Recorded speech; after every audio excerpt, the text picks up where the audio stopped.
Let me give you 3 figures that explain my thinking on this issue. The first figure, sorry, it's always tough being the first mover. So the first figure, we can think about a youth bulge as being like a wave in which the share of youth in the labor force first rises and then falls with time. And that's what this figure is talking about here. What we can see here is the year in which that youth bulge peaked for different countries and regions in the world, and also the level at which it peaked. And of course, there are 2 things I want to draw from this figure. The first is obvious, that the African countries are in red, and you can see that Sub-Saharan Africa's youth bulge peaked around the mid-2000s. We're talking youth 15 to 24. Peaked around the mid-2000s, 2 or 3 decades after the youth bulges of other developing regions. So Africa its youth bulge is late. But it's not necessarily that much bigger than it was for other developing regions of the world, right? So we think of the tsunami of youth in absolute terms, but from the point of view of developing countries themselves, it's not that much larger than, say, East Asia's 3 decades ago. So, of course, being late to the table means the game has changed. The world is more globalized, there's more competition. Yesterday's low-income countries today, like China and India, dominate the markets for industrial goods and call centers and so on. And so those opportunities outside of farming may be squeezed. So the next figure looks at the pace at which people are leaving agriculture. Oh, sorry. The pace at which people are leaving agriculture. And so that's what that vertical axis is, the speed of exit from agriculture. And of course, the faster a country grows, which is the horizontal axis, you can see the faster people leave agriculture. But the message I want to emphasize here is that you can see that sub-Saharan African countries, that people are leaving agriculture, but at a much slower pace than they did in other developing countries. The kind of high-profile success stories when they were at a similar stage of development 2 or 3 decades ago. So yes, people are leaving agriculture, but not as fast as they used to. And part of that is because of that squeezing of the non-agricultural opportunities. And of course, that's a cause for concern, a very real cause for concern. But having said that, when we look at places like Africa, we've seen a lot of growth and a lot of transformation of economies over the last decade and a half, very different from the pessimistic view and poor outcomes of Africa in the 1990s. And while these people are leaving agriculture, where they're moving to is often other parts of the food system. So a large share of African economic development over the last decade and a half has been growth in trade and transport, some of these kinds of sectors. And a large share of that is actually the trade and transport of agricultural and food products, right? It's the level change as people move from subsistence farming to commercial farming and suddenly needing to move and trade goods with other people and in other places.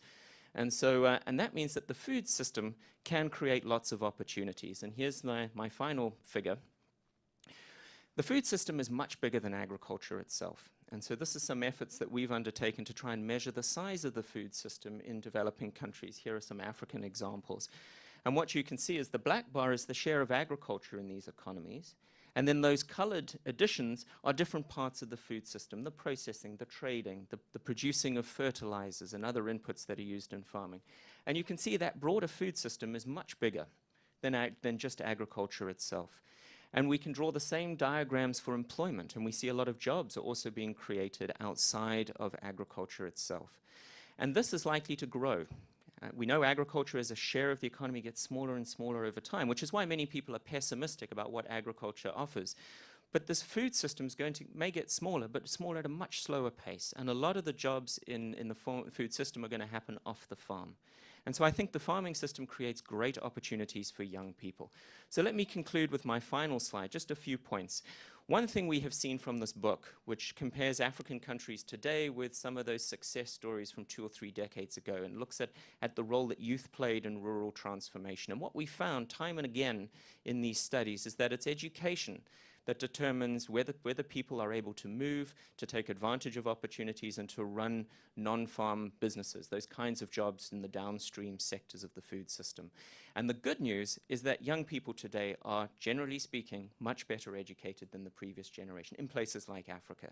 And so that means that they can be those agents of change within the food system, the drivers of food system transformation. So there, as I've shown, there are opportunities in the food system, but there's pressures on us, international organizations, research institutes like IFPRI who engage in policy, and in government ministries themselves.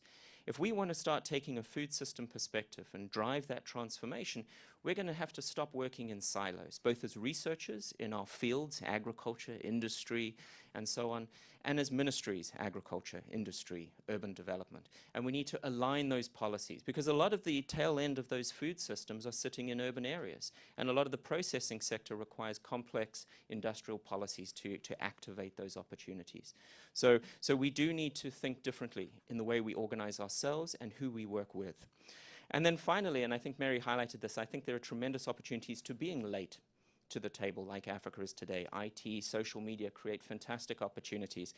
And so one of the things that we really need to do is look at some of those new opportunities that arise. I know there's a lot of high-profile talk about Hello Tractor in Nigeria and how it's creating just new technologies, the kinds of advanced tractors with GPS, the kinds of technologies we know we need for farming.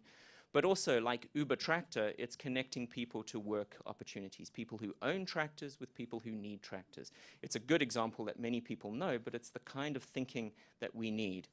And then we need to think about how IT and social media can make labor markets work better, how they can link people who need jobs to people who are offering them, or how it links people who have ideas to the kinds of markets where those ideas will be well received. So that's why I think we need less panic and more action or more rethinking of what it is we're doing so that we rise to the challenge as well. Thank you. Thank you, James. And it seems for those of us in the room who can take a deliverable from that, it really seems that there's a role for us to play in helping the youth to strategize how they are going to get involved in ag-relevant job opportunities that aren't just on the field. As you said, there's so much more beyond that.